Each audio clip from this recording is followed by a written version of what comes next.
Fuck Jarrett Rhino, let's do Aries and Bentley versus Shelley Strong. Fuck yes, let's do it. Which is funny, like, we're building this up and, like, that one's gonna be, like, 3 seconds long because it was all videos. Yeah, so there was an X Division match on TV. I just realized, this is the match where we're just gonna talk about X Division on TV. Yeah, there was a 4-way with Sabin, Shelley, PD, and Aries on the December 3rd episode. It was a nice little match. Sure.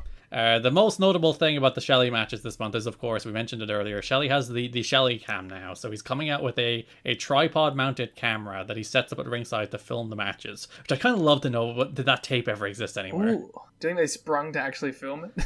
Yeah, it was probably just they set the camera up so they could film the preview screen. Kayfabe's dead. But yeah, this is the beginning of the Paparazzi Productions character. The probably one of Shelley's more beloved periods is particularly in this run. So we're heading into Paparazzi Productions, Alex Shelley, which is it's fun. Like when Russo comes in, you see a lot of quote unquote characters forced on the X Division. You see like the Guru, Sanjay Dutt, and the Black Machismo, Jay Lethal, and the little PD Pump stuff, where they're trying to force characters on the X Division guys, as opposed to like the Paparazzi Production stuff was like much more organic and a much more like natural way to bring out Shelley's personality than Also, like, relevant. yeah, and like the true to who he was, because the idea here is that like the genesis of the character, the turning point of the character is that he does tape study. Yeah, he wants to study all the matches. He wants to like look at all his opponents. He wants to learn their moves. He wants the bird's eye view, so he sets up his own camera. And it makes sense for him. Don wanted Saban to step on PD's crotch as return for the O Canada, get some revenge for America.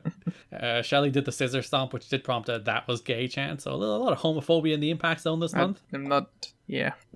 Yeah. Your classic finish of PD hits the Destroyer, but then gets caught in the Cradle Shock for the win. And the Cradle Shock is your Morphoplex move of the night. We can pay 200 grand by Morphoplex to actually mention I this. fucking wish.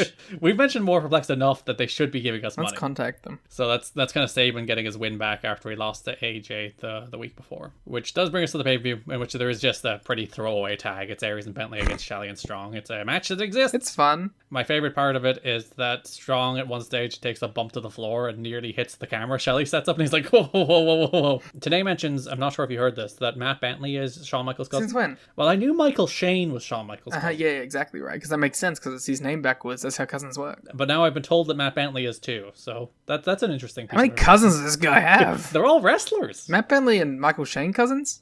Then no, I don't think they're related. I think it's a different cousin once removed. Different branch of the family, yeah. Crowd are Bentley bouncing, having a great time. Of course. Bentley pins Shelley with the head-on collision, so he's going to be wrestling Bryan Danielson any day. For the TNT title. Yeah, perfectly fine match. Nothing special. It's just fun to see these guys popping up still.